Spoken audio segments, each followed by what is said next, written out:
I'm your host, Locos23. You're joining me for Desire Decorum, Book 3, Chapter 18, 1817. 1 year later. You're fast asleep in bed beside Mr. Sinclair when you feel him press a kiss against your neck. You begin to stir awake as Mr. Sinclair's lips find your ear, his breath warm against your skin. Happy anniversary, my love. 1 whole year of wedded bliss. Ernest, happy anniversary to you as well. Mr. Sinclair tightens his hold around you. I look forward to many more years together. Mr. Sinclair cups the back of your neck with his hand, then kisses you sweetly. Ernest. But the kiss is gone as quick as it came. His thumb runs along your cheek as he pulls away. I regret we cannot spend every moment of our anniversary together. He gives you one last fleeting kiss before he begins getting ready for the day. If only we could waste away the day in bed together. Don't tempt me so, Bella. You stroke the empty bed beside you as he dresses. He bites his lip as he watches you, shaking his head. Oh, it's so lonely here. Bella, you know I need to oversee the final additions to Ledford Park today, and Percival is coming to see it as well. It's taken such a long time, but I'm glad it's finally back to its former glory. You should stop by if your day allows. I'm sure Percival would love it. An intriguing offer, and not the first. Our other friends also invited me to visit their estates today. Should I be envious of your popularity? Perhaps, although I don't know if I shall have the time at all. I received a letter from the graveyard. Plot is finally ready today as well. I can't, in good faith, leave the visit for tomorrow. Not when it's... I understand. I wish I could accompany you today, but you shouldn't have to go alone. Briar will be there with me, but perhaps we can go together tomorrow. I should like that very much. At the very least, we have our lovely anniversary dinner to celebrate, and then tonight, I look forward to it with bated breath. Mrs. Sinclair kisses you farewell and then leaves you to your thoughts in your bedroom. You reach over to ring for your lady's maid, but servants' entrance bursts open, and you see a familiar face poke through the door. Yes, it's Briar. Duh. Briar! A few seconds earlier, and you would have caught me in a compromising position. I've seen worse. Besides, I was almost certain I heard Mr. Sinclair leave. Basically, she was eavesdropping. Briar calls back through the servant's entrance. It's alright, you can enter now. Who can... But you fall silent when you see another familiar figure at the entrance. Eavesdroppers. A whole family of them. Mrs. Dally, we weren't expecting your arrival for a few more weeks. As if I would miss your first anniversary with Mr. Sinclair. What news do you bring from Grovershire? I must know about my mama's old cottage, Mr. Danforth's pastry business, your family. The Dally household is more or less the same as always. Mr. Dally's employment takes him abroad again. But he promised to return whenever we were to expect little ones from a certain daughter. Miss Dally looks pointedly at Miss Briar, who blushes a bright red. Mama, that is to say, I'm not even married. That could change within a month or two. We just need to introduce you to the right man. As thrilling as the updates have been, there's still much to do before dinner tonight. I suppose I shouldn't go around the townhouse in my nightgown. I have just the thing. Dally retrieves a dress from the adjacent room and holds it up to you to admire. Its turquoise skirt fans out from an unlaced corset bodice and all covered in golden embroidery. This is incredible, Miss Dally. The beadwork on the bodice, the skirt's silky fabric, the Edgewater-colored necklace, it's all so captivating. What, you couldn't get the Queen's jewels for today? Mr. Sinclair wrote to me about creating you a magnificent anniversary dress.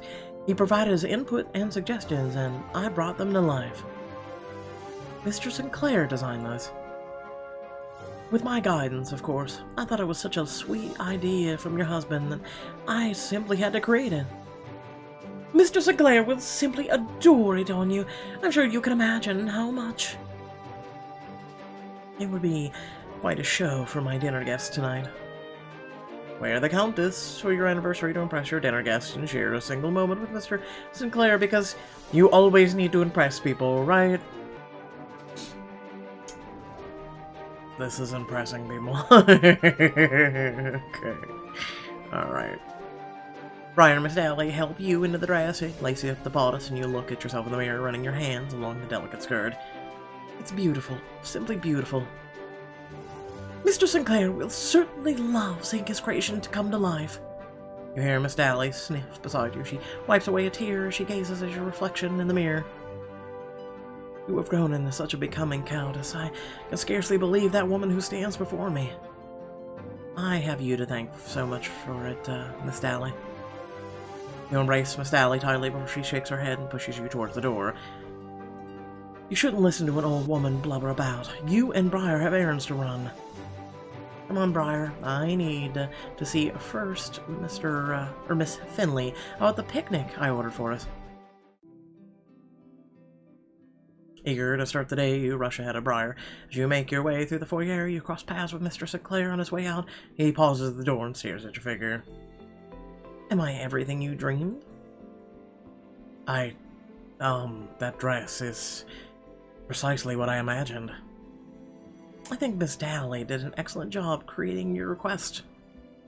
The way the colors bring your eyes out, you are picturesque. I am, or my eyes are. Yes. Mr. Sinclair's gaze sweeps the foyer and finds it empty, and he suddenly pulls you into the closet beneath the staircase. He quickly shuts the door and kisses you fiercely because he's a man in his own house, under his own roof, and you're married to him, but he can't do it in public? Like in his own home? Really? Oh. His hand wanders down the dress as his lips find your neck and gently nips your skin. Bella. He tugs at your bodice, pulling you tight against him. The warmth of his body radiates through you. You kiss him again and again as you feel him lift the sheer layers of delicate fabric covering your legs. His hands wander up higher and higher until... Oh. Your lips find him again, barely pausing until your breath grows ragged, forcing you to pull back. Ernest? I should wear this more often. If it means your more breathless kisses like that, then this is my new favorite dress. Mr. Sinclair kisses you sweetly and murmurs against your lips. Happy anniversary, my love. The two of you stumble out of the closet as Briar makes her way downstairs. She silently watches Mr. Sinclair go and then shakes her head. I told you that dress would wake something in him. Oh, shush, Briar. You soon find yourself in the kitchen as the head cook, Miss Finley, and orders Mr. Woods and the other servants about. Who moved the sugar? We will not have a repeat of the engagement dinner. I apologize. I was trying to be helpful and moved it to here. Why would you do that? It belongs by the... Countess Bella, I beg pardon from your ladyship to see such behavior. Miss Finley curtsies and attempts to brush the flour off her skirt. Miss Finley, that is quite all right. I came to retrieve the picnic basket I ordered. Ah, yes, the food I scrambled to make between your anniversary dinner. It's right over there. You check the indicated basket, nodding approvingly as its contents. You hear a knock at the door. Mr. Woods rushes to answer it. Good morrow. I came bearing the anniversary cake. Mr. Danforth makes his way into the kitchen and places a cake on top of the counter. I'm sure it'll be as delectable as your masterpiece from a year ago. I hope it's better than you remember. It's the same recipe, but the technique has improved. I consider it my way of showing gratitude for how much your wedding has helped me. In fact, I have opened up a shop in London as a result. That's marvelous news, Mr. Danforth. Congratulations. It's a great accomplishment, but I have a dinner to prepare. Unless you desire burnt duck, my lady, I politely ask you to shoo. Oh. That includes you too, Pugsley. The kitchen is no place for dog. Pugsley looks at the duck roasting on the spit, starts drooling. Can you blame him? The food smells heavenly in here. Oh. Miss Finley sighs and tosses Pugsley a bone from the scraps. He catches it and merrily trots out of the kitchen. There's your treat. Now may I have my piece in my kitchen? Very well, Miss Finley. Miss Dally and I will see to our business in the gardens. Briar picks up the basket, and the two of you share a laugh as you make your way to the garden. When you enter the Edgewater Gardens, a sweet aroma from the fresh flowers fills your nose. Is it possible that the gardens are even more beautiful than last year? Perhaps Mr. Sinclair is to blame. I've witnessed firsthand how your love has simply blossomed since the wedding. That's a lovely thought. Now, which flower to take to the graveyard? Your eyes sweep across the wide variety of surrounding blooms, landing on one in particular. I'm going to assume your grandmother has died. Ah, the Vescovi flower, the belladonna, or the rose Vescovi. You got 2 Vescovi flowers from a nearby bush and hold them up towards the sunlight. I don't know what it is, but the purple certainly looks magical in the light. I know I wouldn't say no to a touch of magic for today's visit. Bambi pokes her head out from around your legs and begins nibbling on a nearby rose. Bambi, you know those aren't a treat. If you stop chewing my grandmother's roses, I promise you a tasty treat later. Bambi swallows the last mouthful of rose petals and then prances back behind your legs. Just then a familiar figure runs through the garden's entrance. She yells back over her shoulder, "Hurry up, Harry! We can't miss feeding the ducklings!" Viscount Harry leans heavily on the cane as he catches up to Viscountess Teresa. He hands her a daisy and smiles. "For my loving wife." Hey, congrats. I'm so happy Viscountess Teresa and Viscount Harry have found each other. Yes, Briar. They deserve all the happiness in the world. I truly am glad they found each other, even if it took them a while to get there. Yes, she had to go from one brother to another. The poor thing. That duckling reminds me of you a bit. Poor fellow's injured, yet completely determined to play with the siblings. You, my dear wife, are the reason I endure these hardships. Let's leave them alone before they spot us. We should see the carriage is ready at the stables. Briar follows your lead through the rear entrance of the gardens. You glance back and see Viscountess Teresa leaning her head against her husband's shoulder. He deserves a happy ending. You and Briar make your way to the stables as the master of horses prepares the carriage. You notice Mr. Morrowcaster and Viscountess Lavinia visiting some of the horses across the way. This is my horse, Diamond. She's sturdy and... She doesn't look dirty to me. In fact, she looks as if she's just had a bath. You notice Briar glancing at Mr. Morrowcaster, but when he catches her gaze, they both quickly look away, cheeks flushed. Are you enjoying the Edgewater horses, Viscountess Lavinia? I am surprised Viscount Westonleigh is not here.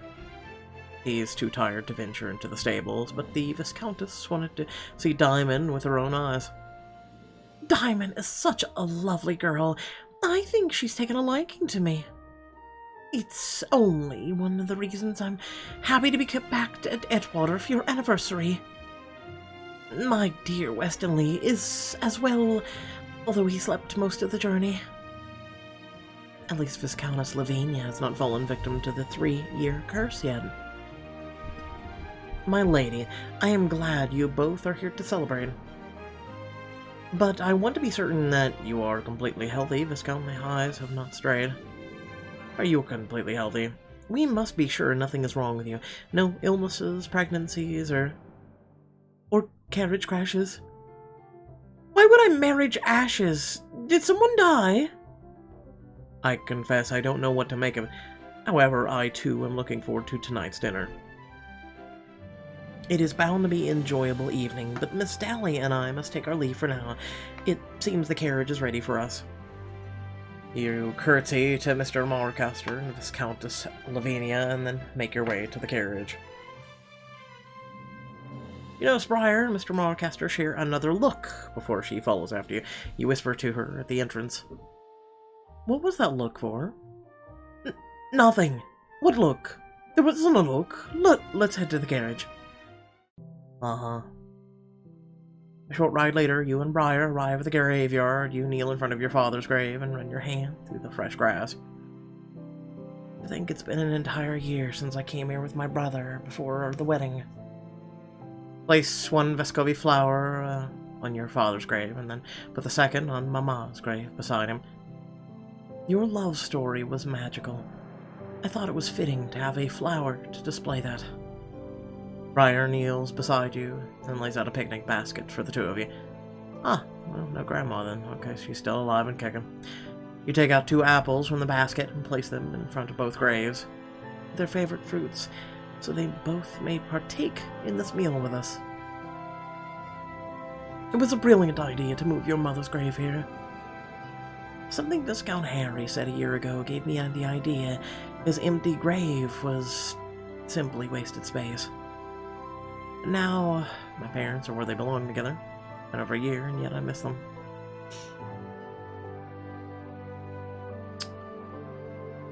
I believe when we die, we're just meat suits. If there is a heaven, they are there together. A stray teardrop tricklets down your cheek and falls to the ground, letting the grass beneath you. I wonder if I will ever not miss them. You just need to remember they are not completely gone. Their love lives on through you. Smile weakly at Briar, and then place your hands on both headstones for a silent minute. Father, Mama, you weren't able to attend my wedding, but every minute of the past year with Mr. Sinclair has been a blessing. I live every day how I imagine you would have if you could have remained together in life. I can say beyond any doubt I love Mr. Sinclair more than I did yesterday, and yet less than I will tomorrow. If you don't take Bella's word for it, then take mine. You would be proud of the Countess she has become. Lean against Briar for a few moments before taking comfort in the presence of your parents. Eventually the two of you make your way back to the carriage. Where to now, Bella? What do you mean? Aren't we returning to Edgewater immediately? We could do that, but the day is still young. We could go anywhere in this carriage. Mr. Sinclair did invite me to see the finishing touches to Ledford Park with him and Percival today. See, we can visit the rebuilt estate together, and who wouldn't want to spend more time with Percival? He is a much better Duke of Carlington than his father. Ledford Park isn't the only place we could go either. Sir Luke and Prince Hamid have completed renovations on their estates as well, and Miss Parsons is hosting a painting class at Hazelvale Manor today. Possibilities are endless, much like the diamonds. We should venture out before the day grows too late. I ask you again, where to? Visit Mr. Sinclair and your friends' estates for the final opportunity to spend exclusive time with your friends in Desire and Decorum. Make your selection. Make your selection. Tee, I'm kidding.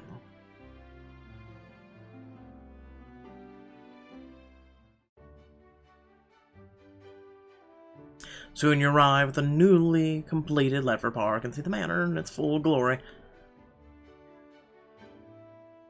I can't believe Mr. Sinclair rebuilt this entire place. Well, he didn't build the place, but at least he got through the red tape to finally restore it. Just then, you see Percival through a ground floor window. A moment later, he comes running out to greet you. Mama, you're here.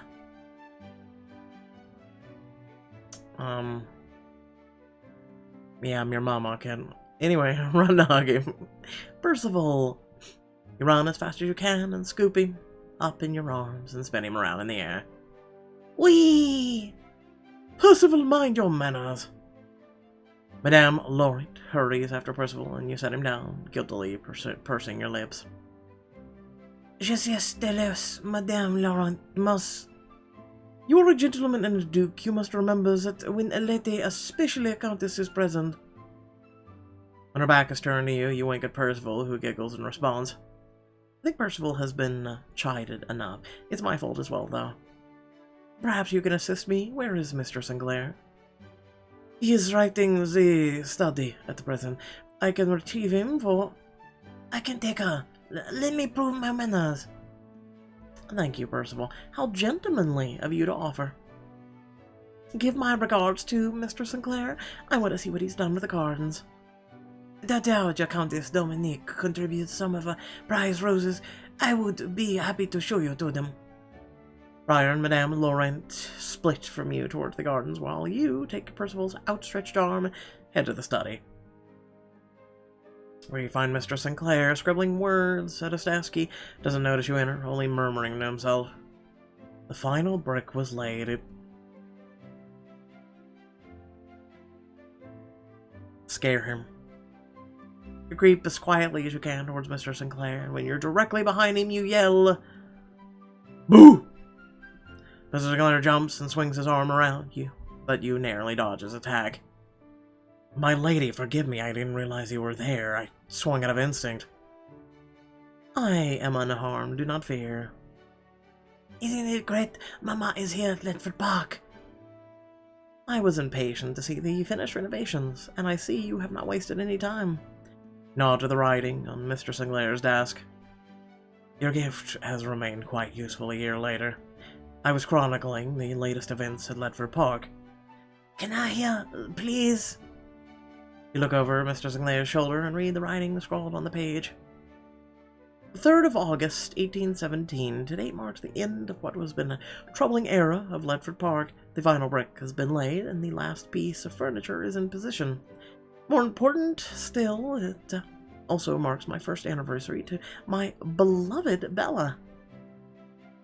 I'm only just writing the event, and I will be sure to include dinner later tonight, but I think it's off to a good start. I'm only glad that you've brought this place back to its former glory. Your eyes travel around the room and land on a particular object on the wall. Mr. Sinclair's family pistol. Observe. I see the pistol remains displayed.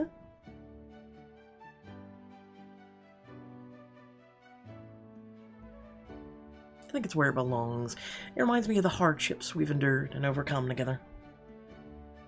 I don't think I could have said it any better myself. Papa, show her the room. She isn't here to see the pistol. What room is Percival talking about? I suppose the surprise is out now, but I took your advice to trust my instincts about what to do with Ledford Park. I kept Ledford Park precisely the same to each sofa, plate, and wardrobe. But there is one room in particular I wish to show you. Let me guess. It's a nursery room. I follow Mr. Sinclair down the hallway to a sprawling library. Books cover every inch of wall that you see. Oh, no, never mind. And here I thought I was going to be pleasantly surprised. I don't think I've seen so many books before. This must have been taking you so long to acquire. The room is absolutely beautiful. Good, because it's yours. Surely you jest. You're giving me the room. I thought you would want a room to call your own whenever you were at Ledford Park. Thank you. This is the best gift I could have ever received. Now that it's yours, what will you call it? Wait, it has a name?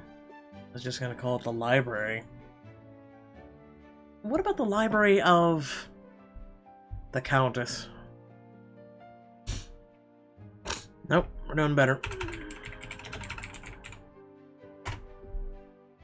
Library of Locos. It sounds like a silly name to me. I will smack the unholy crap out of you. I think Locos is a fitting name for the room. Clearly, or else I would not have named it so. You hear a nearby clock chime inside. It's that time, isn't it? Indeed, I must fetch Miss Dally and continue my day before the dinner, but I'm so glad I could stop by Ledford Park first. You make your farewells to Mr. Sinclair and Percival, and then return to your carriage. Where to next, Bella? We've several more friends we could visit. I mean, several more diamond choices. Let's go to Prince Amid's house. After a carriage ride to the countryside, you finally reach Prince Amid's estate near the cliffside. You step out and admire the view. Wow. Now this is a view. Except he has a giant clock on the front of it. No, no. I think you could fit all of St. James' Palace in here. His castle has come such a long way. When I last saw it, it was little more than rubble. A few days after your wedding, walk into the shambles of Prince Amid's parlor and take it in its ruined appearance. This is a lot of work. But think of the potential it brings. You have never been one to shy away from a challenge. You haven't seen the best part yet. The view from the top is astonishing. As Amin motions towards the stairs, but when you take a few steps, a piece of ceiling comes hurtling towards you. Duck, dodge, dive, dodge. Ah! You immediately dive out of the way and roll onto the ground behind you. The rubble crashes on the stairs where you were a moment prior. You move with such finesse to think that you could have been... The important thing is that it wasn't.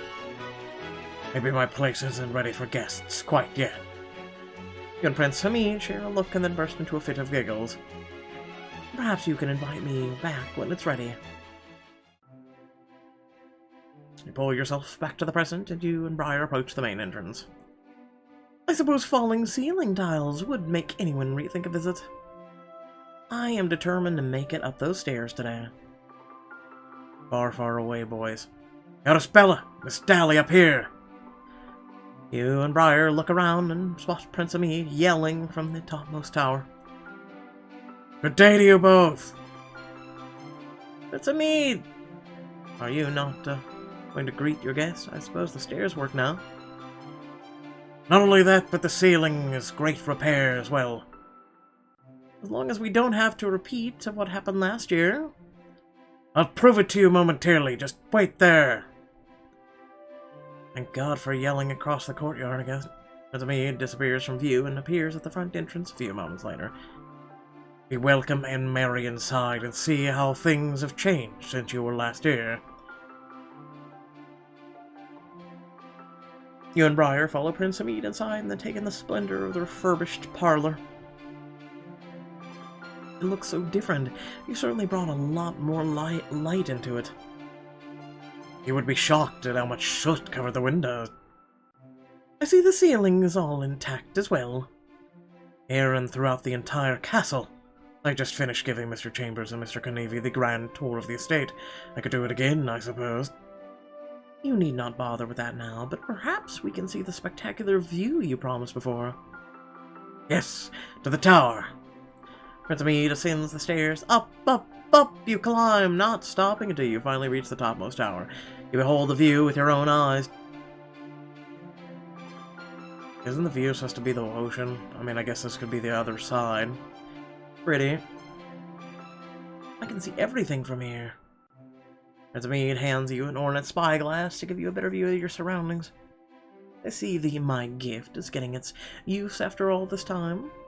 I was able to spot your approach from a mile away, even. Look, it's Ledford Park over there, and Locos all the way there. The Edgewater is still just behind those hills.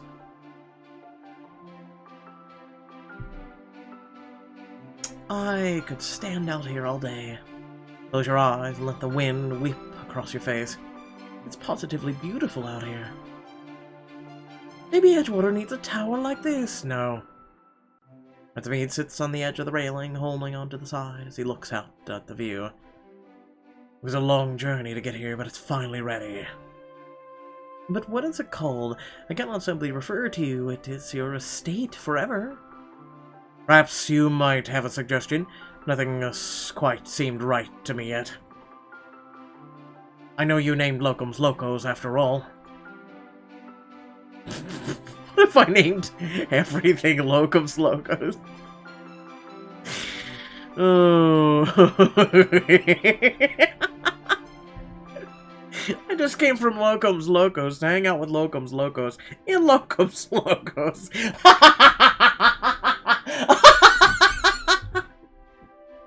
Oh. Let's just go by default. Ryza Castle. The name is music upon my lips. Ryza Castle, it is then. Listen, we've got a bunch of places to name, apparently. Okay? I do love what you've done with Ryza Castle, but I don't think we can remain much longer. Perhaps you might grant us the honor of a grand tour when it's not a big anniversary dinner in the evening. I swear you shall see all of Ryza Castle and personally inspect every last ceiling tile. As Amin helps you and Briar down the tower and sees you to your carriage, you watch him wave from the front of the entrance as you take off for your next destination.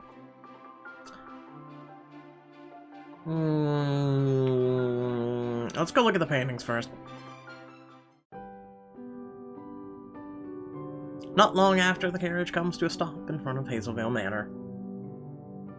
You make your way through the grounds to the cherry orchard. Miss Parsons stands in front of her family, Miss Holloway and Viscount Westonleigh, teaching them to paint. You'll want to lightly dab the white paint on the sky for fluffy clouds. Won't that ruin the blue sky, though? Listen. Bob Ross did it, okay? He'd even built a landscape and then put a cabin. And it was like, there's a little cabin there. You will do it, Mr. Parsons, or I will smite you. No, Father, it'll blend the colors together to really make it stand out. How is this not supposed to go? I thought inviting him was a good idea. How odd. I thought the same thing about you, Miss Holloway. Pugsley sees Aphrodite and hurries over to her. The two dogs run around and nuzzle each other upon greeting.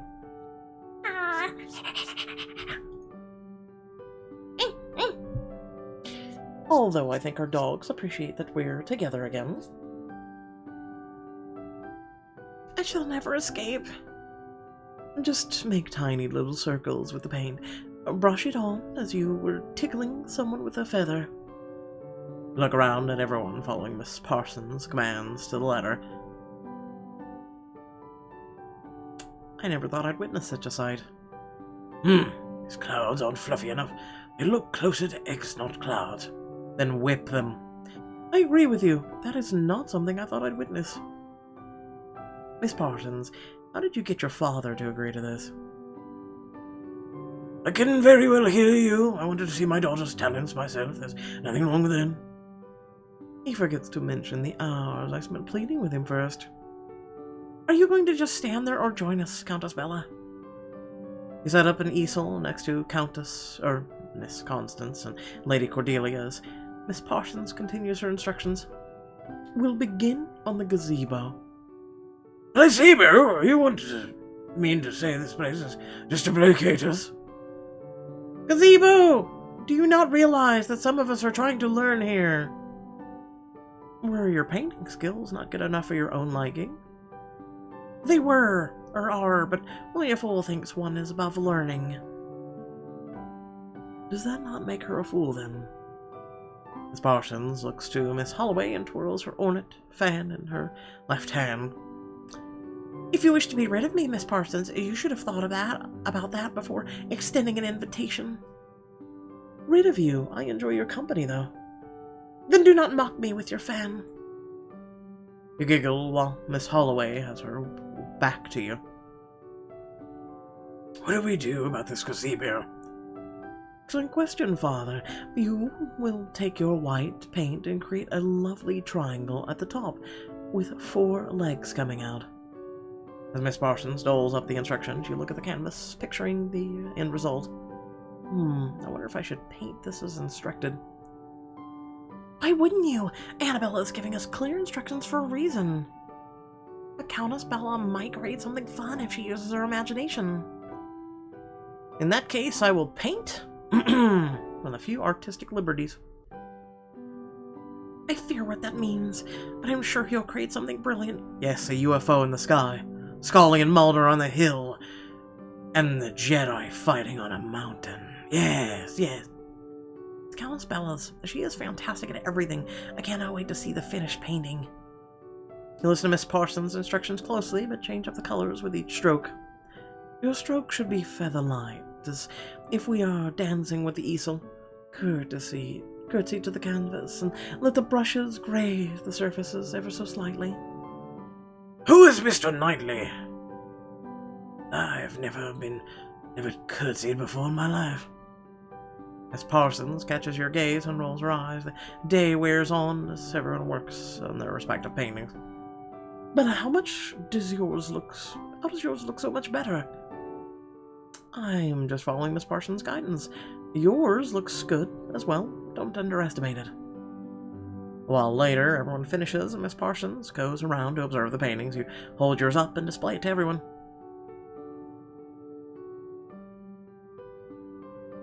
So it's inverted. Oh god, my eyes. Oh my, it's practically the opposite of what I was teaching, but I rather enjoy it. I want to make the picture truly my own. And it shows. You should add this to Edgewater Gallery later. Let's not and say we did. Yes, Count Bella has an excellent painting, but what about mine?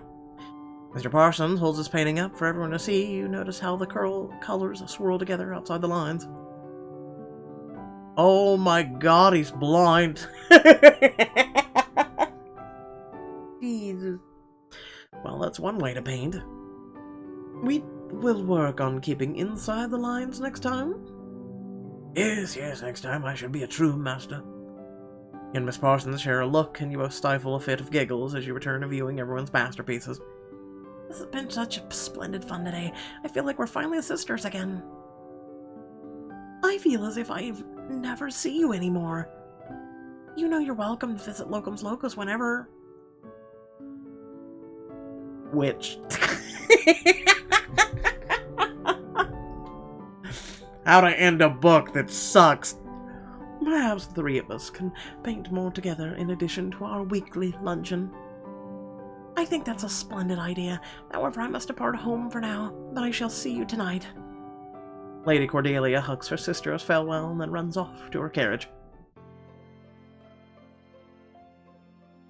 Soon everyone departs for the day, but you and Miss Parsons linger in the cherry orchards. You lean on the bridge by the water as Briar plucks cherries from the nearest tree. Annabella, how are you truly? Hope the painting lessons are bringing you joy?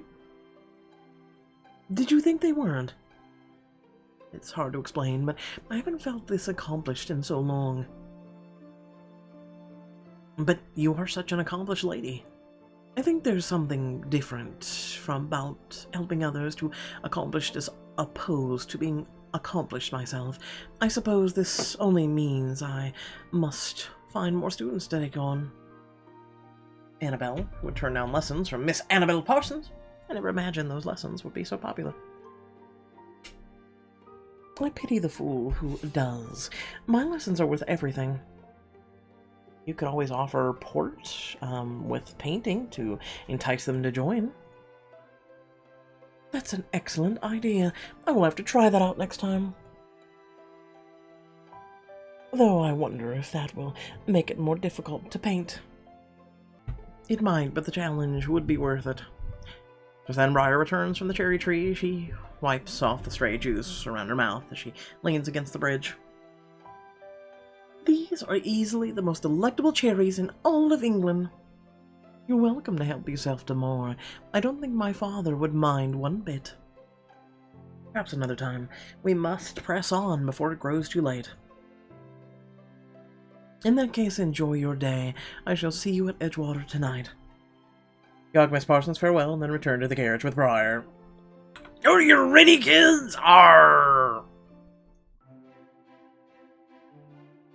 A short carriage ride later, you step out in front of Locos and take in the finished mansion. I remember when this was an empty field of grass with the outline of a mansion. Sir Luke has done quite a bit of work. I think a fair share of credit is due to his brother's assistance. I doubt it would be finished if it weren't for Mr. Harper. I find his mansion so breathtaking. Modern. Sir Luke. I'm gonna go with modern. I can't say I've seen anything quite like it in all of England. Neither have I, yet it's quite marvelous. The white brick is so very stately. I'm sure he'll be quite at his leisure here. You reach the house. Sir Luke comes galloping towards you on horseback. Countess Bella, Miss Dally, I'm glad to see a few friendly faces here. Pardon me, we're pleased to see a few friendly faces around here. He pets Sir Luke's horse, who whines at your scratches. We had time before tonight's big dinner, and I thought I'd accept your offer to see Locos in all of its glory. Sir Luke dismounts his horse and hitches her up to a nearby post. Oh my god, you're everywhere. Is that Countess Bella I hear? You see Lady Cordelia rush over from the gardens to the front of the house. She gleefully takes your hand, smiling. It is! You're finally able to see the finished house! I must say the place looks fantastic, and I'm not simply saying that to be polite. You were instrumental to helping Locos reach its full potential. In fact, there was a room you suggested I create, and I'm pleased to say it's finally furnished and ready to view. Follow us. You'll love it. And I know it's one of my favorite places in the entire property. You follow Sir Luke through the manor to a large workshop. The room is filled with wood, tools, and a few half-finished projects scattered across the table. I adore the wood paneling. Your craftsmanship is evident in every board. Glance over and see a wood carving of Sir Luke's crest hanging on the wall. A remarkable crest, if I may say so. I feel quite at peace here. I just got the wood to start on my brother's Benjamin's wedding gift. What are you making for him? It'll be a jewelry box for my future sister. You look at the various projects adorning the surface in the middle of the table. Toy wooden horse. Then who is this for? Lady Cordelia quickly snatches the toy horse from your hands and hides it beneath a cloth in the workbench. No one in particular. Just then, Mr. Harper hurries into the room holding some large sketches in the manor. Pardon the intrusion, brother, but I want to ensure these stable specifications are to your taste. I wonder if we could add a few more stalls if we build out toward the river rather than the hills. You're building more stables? Indeed. We currently have one building in progress, but I'm hoping to add a few more. Sir Luke, you would have the largest stables of everyone we know. I thought Edgewater was rather large, but it seems I am wrong. I suppose a horse lover's work is never finished. I'm not completely satisfied with the size of the stables, and a thought occurred to me not long ago. I've been so fortunate these past few years that I can give back so much. It's a wonderful sentiment, but how do the stables factor into all of it? I've decided to take in injured horses from around the country and nurse them back to health at Locos. I have some experience with this at Edgewater, and during the war I think I could help these animals have a second chance. Sir Luke.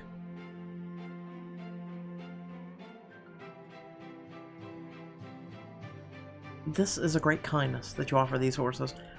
I love the idea, and I wouldn't expect anything less from you. But where are these horses go? Surely they won't race.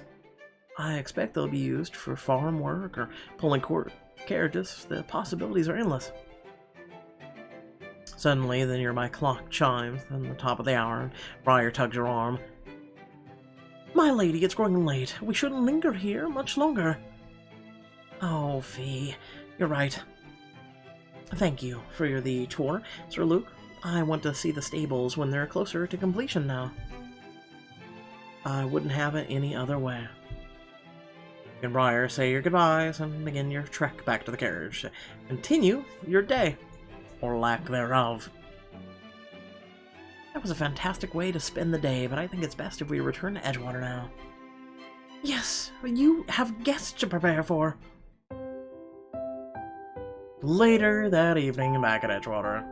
You sit at the head of the dining table as you enjoy your anniversary dinner with all of your guests. It astounds me how much has changed in the past year, not only with myself and Mr. Sinclair, but everyone gathered here. You help Sir Luke and Lady Cordelia get together. I know, Viscount Harry and Viscount Teresa are married, just as Sir Luke and I are. And Princess Charlotte is with child. I'm as sure the babe will be as beautiful as she is. I could have went a whole book without seeing you. A whole book! Queen Charlotte tells me she's overjoyed to meet her future grandchild and heir to the throne. I doubt those will be the only small footsteps running around the English countryside. Sally looks at you pointedly. That is... Oh, look, the next course. Mr. Woods and the other servants bring out the main course. He sets the entree in front of you, and the smell of roast duck fills your nose. I must give my compliments to Miss Finlay later. This is the best duck I... Duck! Viscount Westonleigh suddenly ducks beneath the table. After a few moments, he peeks his head above the table. What are we ducking about?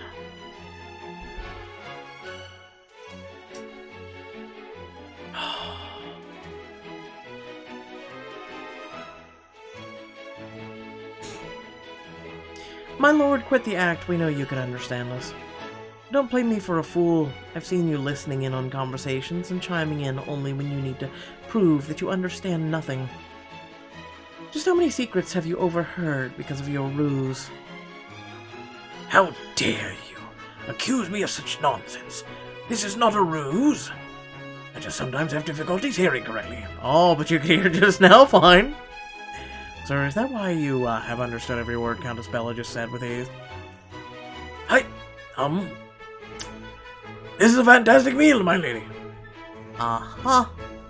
You stifle a laugh in your seat as Viscount Westonleigh pours over his food. At least we do not have the royalty present to observe such abhorrent behavior tonight. There was such another matter I wanted to discuss, my dear. Beside you, your grandmother pulls out a small ornate box and reveals the Edgewater jewels. I know last year I did not think you worthy of this tiara. You can take that tiara and shove it where your wealth is. I know, and I have tried to sway your mind with my actions ever since. It shows. I have seen you blossom into a beautiful woman, a beautiful countess. You deserve these more than ever. Your grandmother removes the tiara from the box and places it atop your head. You finally receive the Edgewater jewels. You got the estate before even the jewels. This has been hilarious. Thank you, Lady Grandmother. I am honored you think highly of me, finally. Grandmother sets down her utensils and looks at the servants around the room. Now, what is our next course? I think we are all through with the duck. You signal the servants to clear your dishes. Mr. Woods sets a small slice of cake before you. The slice of anniversary cake. Chocolate spice cake is so delicious as it was a year ago. Down the table, Percival hunches over his plate, greedily eating a slice of cake. Madame Laurent never lets me have such sweets. Today is a special occasion, and on such celebrations, we must have sweets. Percival, sit up straight. If you want to wish to join the adults, you must sit like one. Percival immediately sits up as straight as can be. You laugh as you watch him correct his posture. I can be a grown-up. We can see that. Now finish your cake. Or I toss you out of my estate, you little gremlin. Later that night, after dinner. You and your guests gather in the parlor after the men come through. You look around at the various groups that have formed. Prince Amin shares his adventures with Mr. Sinclair. The snake was as big as me, yet it was all a distraction. Viscount Teresa gossips excitedly with Viscount Harry and Mr. Marcaster. You won't believe this, Mr. Marcaster, but I saw Miss Holloway in London a few weeks ago, and she... In another corner, Sir Luke speaks with the parsons, while Mr. Chambers and Mr. Knievy keep to themselves near the window. Which group to mingle with? Most likely we're going to mingle with them all, so let's just get it over with. Like we haven't mingled with enough people. Join Mr. Sinclair and Percival as Prince Hamid regales them with the stories of his latest trip to Spain. He sounds like a pirate. What did you do next? Well, when I looked down, I saw the man trying to nab my pocketbook, while I evaded his ploy. How did you manage that? By running up the wall, of course. I was suddenly behind the roguish fiend. Prince Hamid. This must be the part where you pickpocketed him. It is indeed. I stole his pocketbook to teach him a lesson instead. Yes, I'm certain that happened. You sound as if you doubt Prince Hamid, but I have heard his story 10 times, and it's only altered slightly. It is nothing compared to when I was in France a few months ago. I jumped on a runaway horse before he trampled Percival and his aunt. You are my, I don't recall that... but what about the time when I rescued a damsel in... I see what's going on. I don't think I need to be part of this who's the tallest game. You laugh as Mr. Sinclair and Prince Hamid continue back and forth before you turn to the rest of the room. Soldier.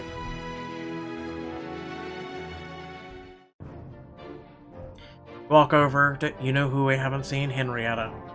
Alright, because we ordered her away. Oops. Damn, if only we could do that for a grandmother. You walk over to join the brothers, and over here is Countess Teresa sharing the latest gossip.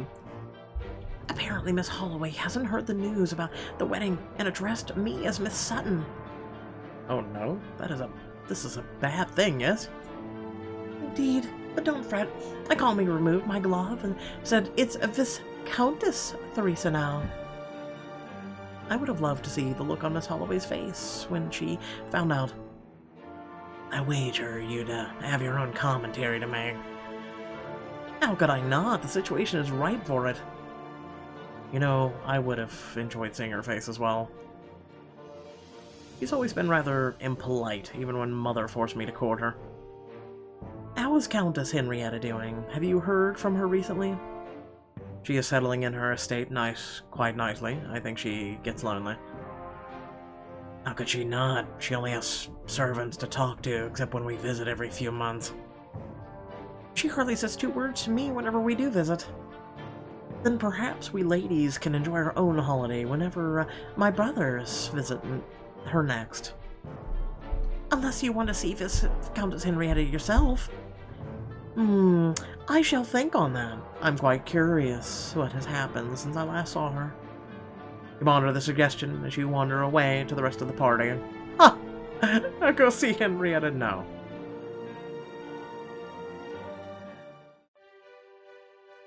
As you come across Sir Luke and the parsonies, you find Miss Parsons pleading with him. Oh, but you must take one of my painting lessons. You would not regret it. Is it necessary? Perhaps it might be a pastime to teach your fellow officers whenever you call to serve again. I fear that will be too soon after the rumors I've heard this past year, but perhaps there's something there. Even my father joined us today. He completed a lovely landscape this afternoon. It may not hang in the British Museum one day, but it was adequate.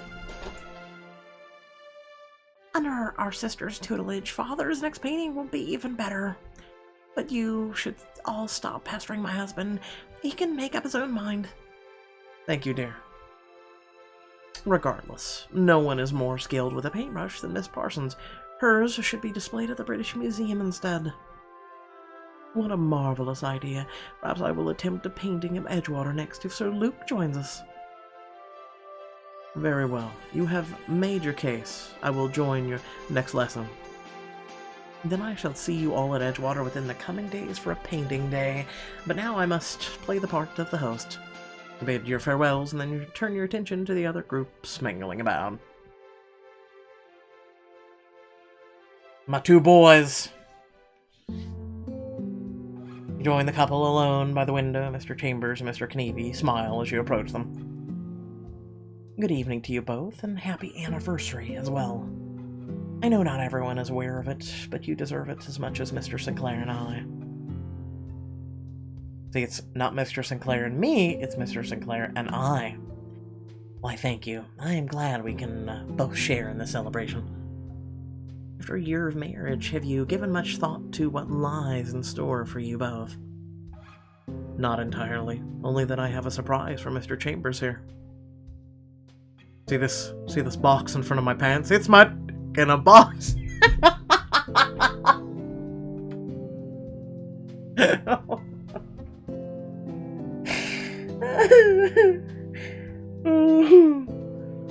What could you possibly get me? You know what, I'm done. Just don't. If I told you, it wouldn't be a surprise anymore. Can I know then? I promise I won't speak a word to Mr. Chambers. Mr. Knievy laughs and then whispers in your ear. We will add to our family with a four-legged creature. Is it good news? I do hope so. I think you'll enjoy the surprise very much. As will Pugsley and Bambi. Oh. Meet Mr. Knievy's knowing smile and saunter away, leaving Mr. Chambers puzzled.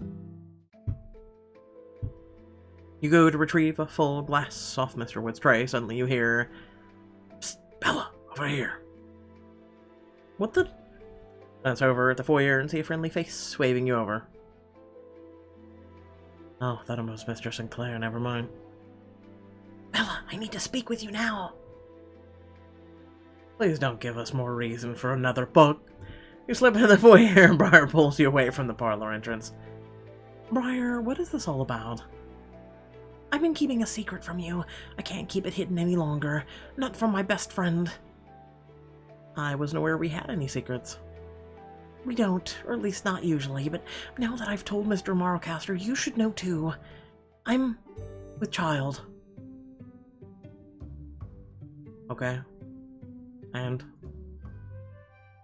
You're pregnant. Briar. I wish I was with child. Jealous much? Ah! You're pregnant! Okay. It's supposed to be a secret, but make sure to shout it. Are you ready for a baby? I know there's a lot of work. I hope, at least I have a few months to prepare. I can't believe I'm going to be an Auntie Bella. Wait, but who's the father? Mr. Marlcaster and I have grown quite close. I'll say. What are people going to think of me? I'm going to have a child outside of wedlock. You know, you'll always have a home at Edgewater. And I won't stand for it if anyone dares speak ill of you or your child. Briar exhales a sigh of relief. Oh, Bella, it feels so good to tell you, like a weight has been lifted off of my chest. I know I couldn't possibly go through this without you. And you won't have to. I'm here, always. Besides, after everything you've helped me through, it's the least I could do.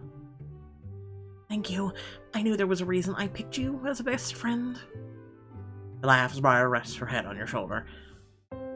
Shortly after you and Briar return to the parlor, you clink a glass to call everyone's attention. Good evening, everyone. I know these toasts have become rather commonplace. Hear, hear. But how can they not be? Not when we have so much to celebrate. We are surrounded by friends. By family. And the deepest love of all. And me chaining the front door and the back door and setting the place on fire and ending this book. I ask you all to reason. On that night you could hear the screams of Tor and Tear as I rode away slowly, casually. Raise a toast to look to the future.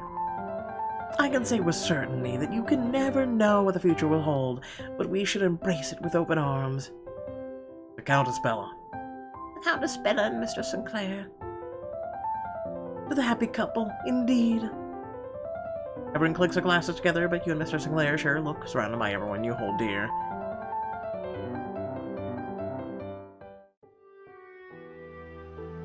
Eventually, you and Mr. Sinclair see everyone off to the carriages or to bed, leaving the two of you alone in the foyer. Alone at last. And then you hear a heckling. It's Henrietta! You start up the stairs, but he catches your hand. Wait, just a moment. It is our 1-year anniversary. Perhaps we should celebrate. I thought we just did, unless you have something else in mind. Mrs. Sinclair slowly slings the stairs, stopping just one step below you. His hand trails along your hip suggestively as he murmurs in your ear. Perhaps we might find a place around Edgewater to be husband and wife, united as one. Don't you want to enjoy something just as special as our wedding night? You think back to the night from a year ago, recalling the way Mr. Sinclair's touch felt in the spire. Have you two not touched since then? Seriously. I must say, my skin turns to goose flesh just thinking about it. Hell is goose flesh. Let me make all your fantasies come true once more. Celebrate your 1-year anniversary with this exclusive scene! No! This is the last opportunity to explore. No, really.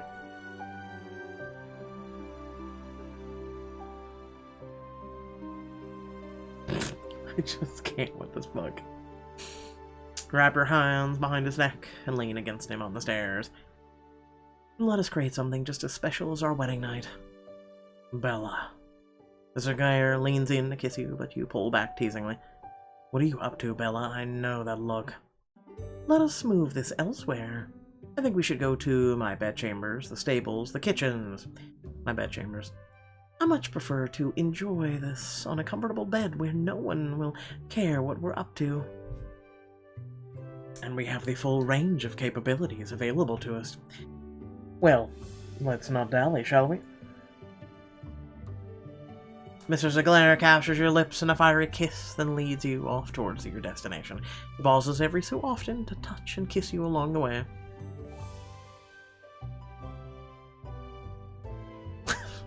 I can't. I'm just thinking about Mr. Chambers and Mr. Knievy. Let me open the box. No, not yet. Let me open the box! Yes, this is perfect. I can hardly wait for... Mr. Sinclair quickly bolts the door shut and sweeps you up in his arms, kissing you fiercely. Oh, Ernest. You are, of course, free to live your life as you please, but I could not let you finish without kissing. He smiled at Mr. Sinclair and surrender to another one of his kisses. You nibble on his lip and a long moan escapes him. Mr. Sinclair pulls you into a long, lingering kiss. His hand wanders down your back, pressing you closer against his body. You bite his cravat, attempting to remove it with your teeth. I think I might prefer it if this weren't in the way. Just as I would prefer if this weren't here. Mr. Sinclair smirks as his lips drift down and tug at the fabric around your neckline. Perhaps we could address both problems in good time. You feel his breath hot against your skin as you weigh your options. Oh, Ernest. I should remove my clothes. Watch Mr. Sinclair remove his. You lean back on a stool near mine, smirk at Mr. Sinclair. Very well, you first. You may very well regret that request. Let's talk more undressing. Mr. Sinclair unties his cravat and wraps it around you, pulling you in close to him. You lean in for a kiss, his lips only a hair's breadth away, but he pulls back at the last second, a teasing smile playing on his lips. Oh, cruel, sir. You tease me, but I still don't see any clothing hitting the floor. On cue, Mr. Sinclair shrugs off his velvety green jacket and discards it on the floor beside him. That's closer, but not quite.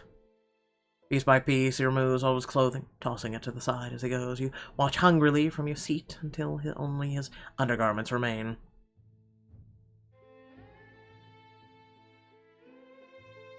Now I think it's your turn. His hands make quick work of your clothing, nearly ripping it off your body.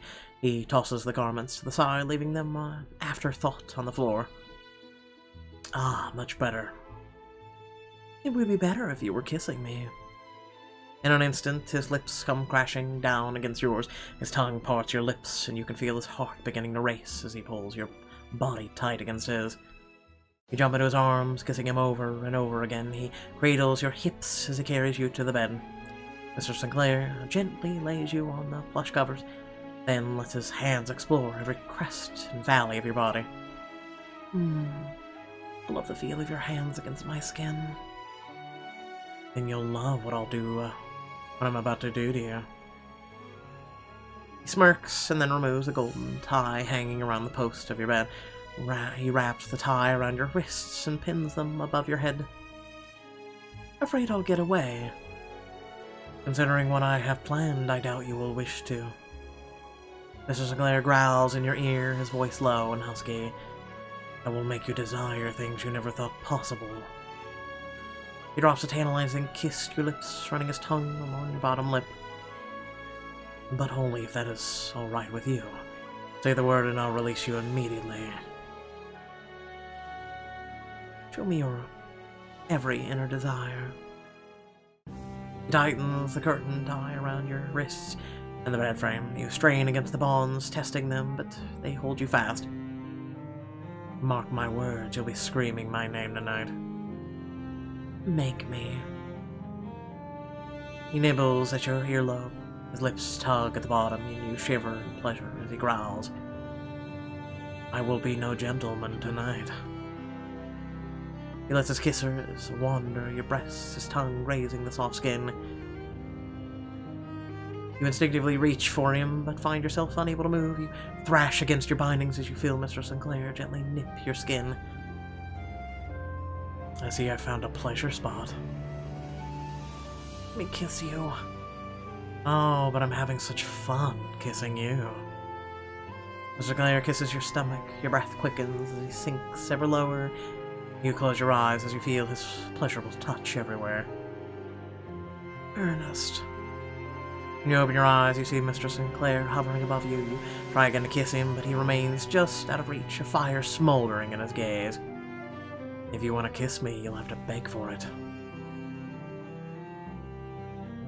Ernest, please, I need you. What was that? What do you need? I need your touch. I need your lips against me. I crave the feeling of being one with you.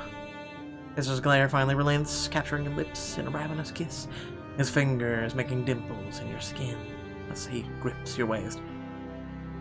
Ask and you shall receive. He forges a trail of fiery kisses along your jaw, down to the hollow beneath your breasts, until finally his nimble tongue finds its way between your thighs, twirling and fickling against you as a fire begins to build inside. Your hips instinctively buck towards him, your hands balling into fists within your restraints. Mr. Sinclair draws back, his fingers taking the place of his tongue, the pace matching the rhythm of your hips. Without saying another word, Mr. Sinclair finds your lips against his hips rock against yours. You lock your legs around him as you move in tandem together. You tug at his bottom lip with your teeth as he lets out a long, low moan as his hips thrust against you even harder. The heat inside you builds as your bodies glide against each other, faster and faster until it becomes a raging inferno. Clutch the bed frame, hearing the wood crack as Mr. Sinclair further intertwines his body with yours. His hands wander across every inch of exposed skin. You move your hips faster, stoking the firestorm within, holding nothing back. Clutches you closer against him, leaving you unable to please the internal inferno about to reach its peak. Wordlessly, he unties your bindings. Your hands are immediately on him. Your fingers rake his skin over the back, and he inhales sharply. Yes. Stars burst across your vision as wave after wave of wonderful heat finally pulse through you. Cry out.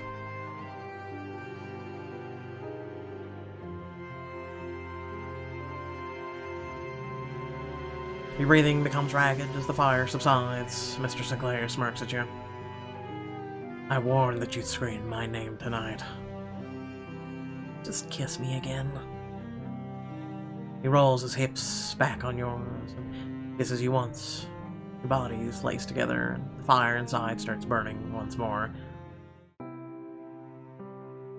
Sometime later, you and Mr. Sinclair break apart. His arms are tight around you as you drum your fingers absently against his chest, catching your breath.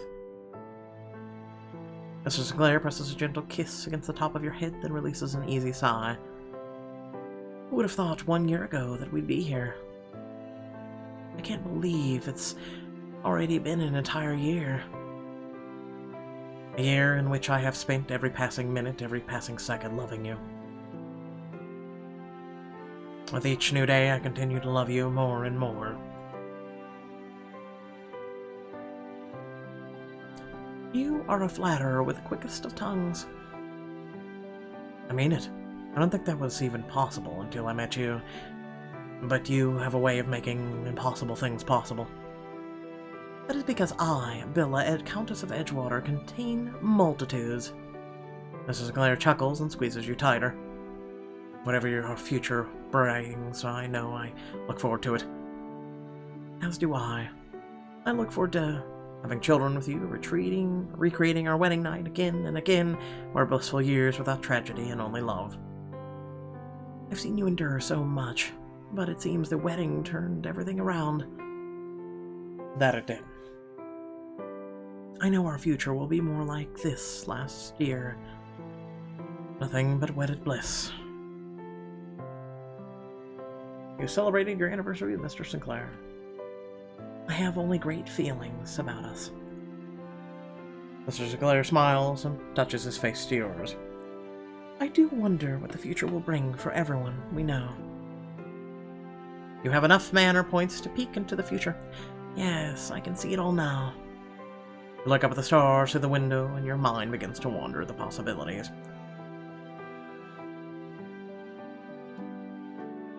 God, is this a long finale. Mr. Sinclair and friends. Peek into the future of Mr. Sinclair.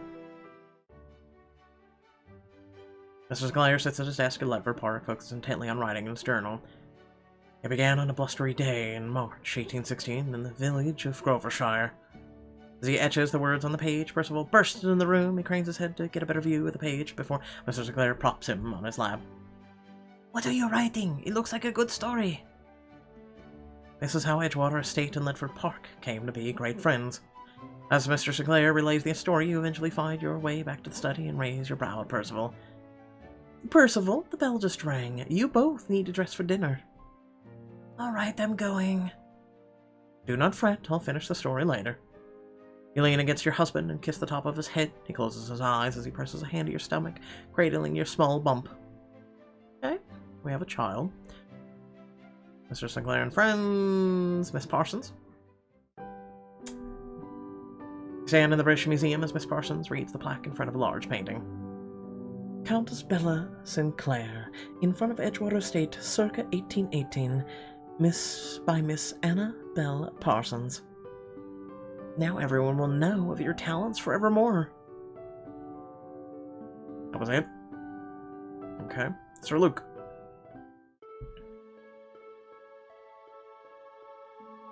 Sir Luke rides to the grounds of Locos on a beautiful ebony mare. He leans down and pets the horse's neck. Good girl, you're doing well. See, I knew you would run again. How does another round of the estate sound? I'll even throw in an apple.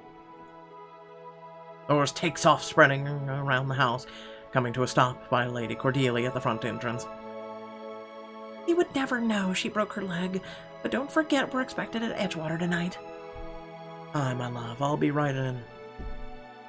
Sir Luke kisses her hand and then rides off towards the stables. Lady Cordelia smiles as she looks on, cradling the small bump that's beginning to show on her stomach.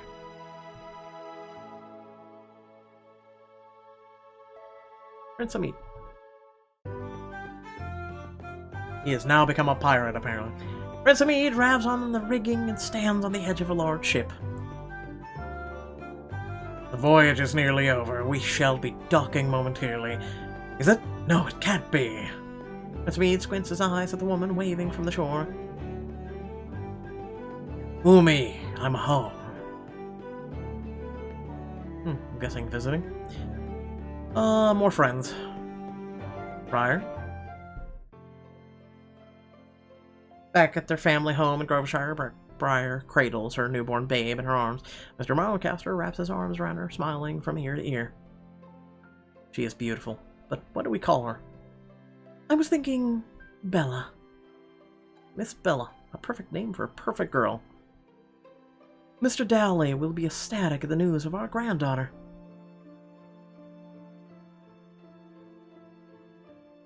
Viscountess Lavinia. Viscountess Lavinia spreads out a full picnic in front of Viscount Westonleigh's grave. I miss you, my Westonleigh. I regret that we did not even have 3 years together. But there is another man courting me. I think you know of the Duke of Charlemagne. I think he only wants the money you left me. You know no one ever could compare to you, my love. Aww. More friends. Mr. Chambers and Mr. Knievy. During a walk of the Edgewater grounds, Mr. Chambers closes his eyes as Mr. Knievy smiles before him. What is the surprise you have for me? I've told you a million goddamn times, it's my in a box.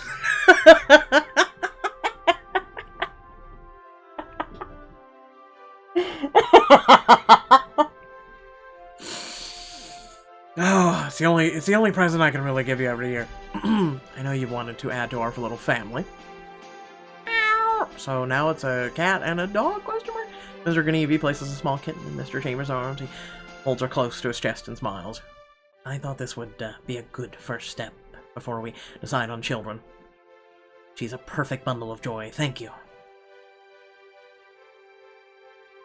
Family. Oh, God. Alright, fine. There's so many things. The streets of Paris, Viscount Teresa flits from the alleyway to alleyway as Viscount Harry limps behind her on his cane. Did you spy over here? I bet you carried out secret deeds over there. Oh, what about over there?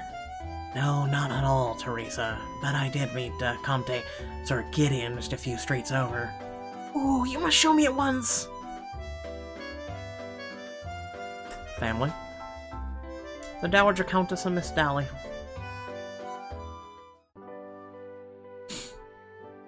Your grandmother and Miss Dally walk on either side of Miss Holloway through the streets of London.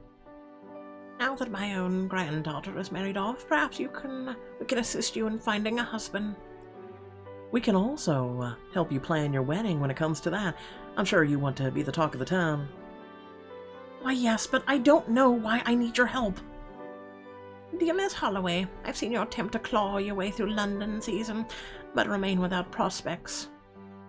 And you can help me find Suddenly, Mr. Danforth turns the corner and runs into Miss Holloway.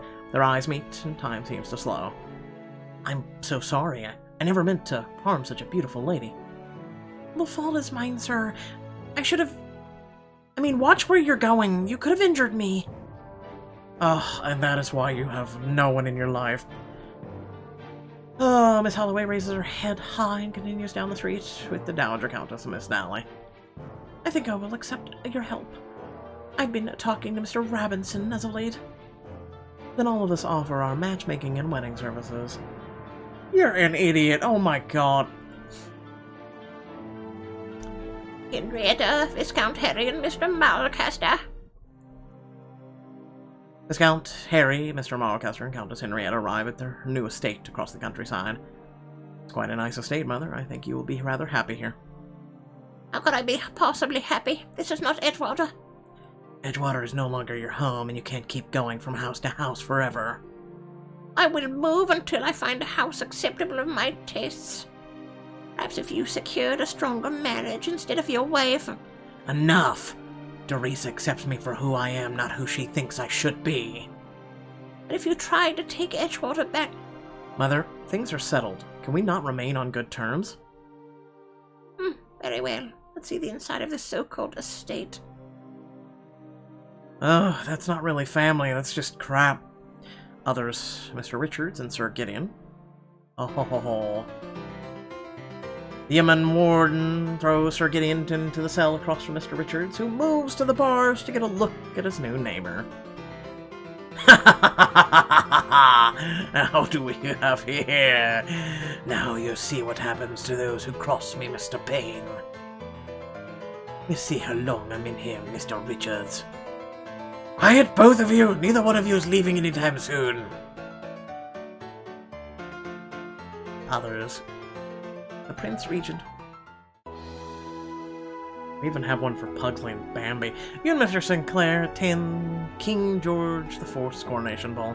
Raises a glass to all of his guests. Thank you all for coming to my coronation today. It's quite a special day that I've looked forward to for many years. I only wish my mother and my own daughter were here to witness it. Can't believe his misfortune these past years. But nevertheless, we must carry on to England. England, long live the king. Misfortune. Pugsley. Why don't you just listen to that for a minute? Hold on, let me. Oh, sound of wood burning. The smell is one of the most beautiful in the world. Oh, I can imagine it now. Okay. Late at night in London, you and Miss Holloway look on as Pugsley and Aphrodite curl up together in front of the fireplace. I can't believe my lovely Aphrodite has deigned to spend her time with your Pugsley. Is that jealousy I detect? Aphrodite found love, yet you still search for a husband. I refuse to answer such a trite question. Allow me to read my book in peace. Oh, if you weren't such a... And last but not least, Bambi. Bambi prances around the fields of Locos as you and Sir Luke watch on. What is it, Bambi? Did you find something?